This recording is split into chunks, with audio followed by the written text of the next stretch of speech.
আসসালামু আলাইকুম। আবারও নতুন ভিডিও নিয়ে আপনাদের মাঝে চলে এলাম। আজকে ভিডিওতে থাকবে হাইড্রোলিক ওয়েল পরিবর্তন। অনেকেই জিজ্ঞেস করে যে হাইড্রোলিক বাকেট টেকসই কেন কম করে। অবশ্যই তাদের জন্য এই ভিডিও যে হাইড্রোলিক বাকেট আপনাদের বাইকের টেকসই কেন কম করে। আপনারা যখন বাজার থেকে নরমালি ওয়েলগুলি ইউজ করেন সেক্ষেত্রে আপনাদের বাইকের হাইড্রোলিক বাকেটটি অতি তাড়াতাড়ি নষ্ট হয়ে যায়। আমি এই বাইকে যে বিষয়টি দেখাই যে আমি এটাতে কোনো ওয়েল ইউজ করলাম, এটা কিন্তু বাজারের সর্বোচ্চ ভালো মানের একটি ওয়েল।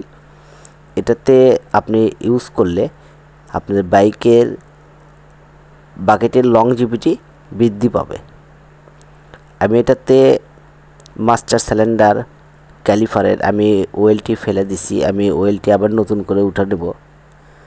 আমি সম্পূর্ণ ওয়েল ফেলে দিয়ে আমি নতুন করে এটাতে ওয়েল উঠাচ্ছি।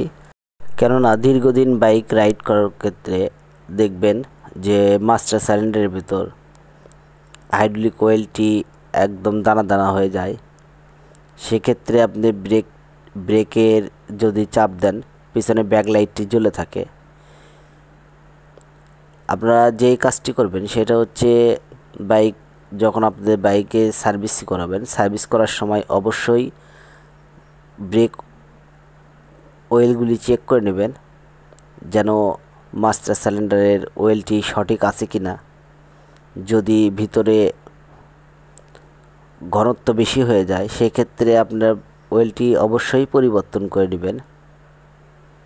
আমি এটাতে কিন্তু ক্যালিপারের নাটটি এখন লাগিয়ে দেবো। আমি ক্যালিপারের সম্পূর্ণ ওয়েল ফেলে দিছি। এতে করে আপনাদের বাইকের বাকেটের লংজিভিটি বৃদ্ধি হবে।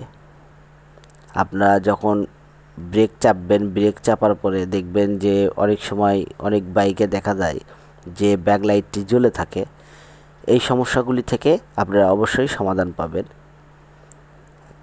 কেননা দীর্ঘদিন বাইক রাইড করলে এটাতে এই ওয়েলটি ঘনত্ব পরিণত হয়, সেক্ষেত্রে ব্যাকলাইটগুলি জ্বলে থাকে। আশা করি ভিডিওটি ভালো লাগলে লাইক, কমেন্ট এবং শেয়ার করে দিবেন। লাইভ পরিবারের সঙ্গে থাকবেন। আরও নতুন নতুন ভিডিও আপনারা আপডেট পাওয়ার জন্য বেল আইকন বাটনটি চাপ দিয়ে রাখবেন যাতে নতুন নতুন ভিডিও আপনারা অতি সহজেই পেয়ে যান। সবাই ভালো থাকবেন, সুস্থ থাকবেন। আসসালামু আলাইকুম।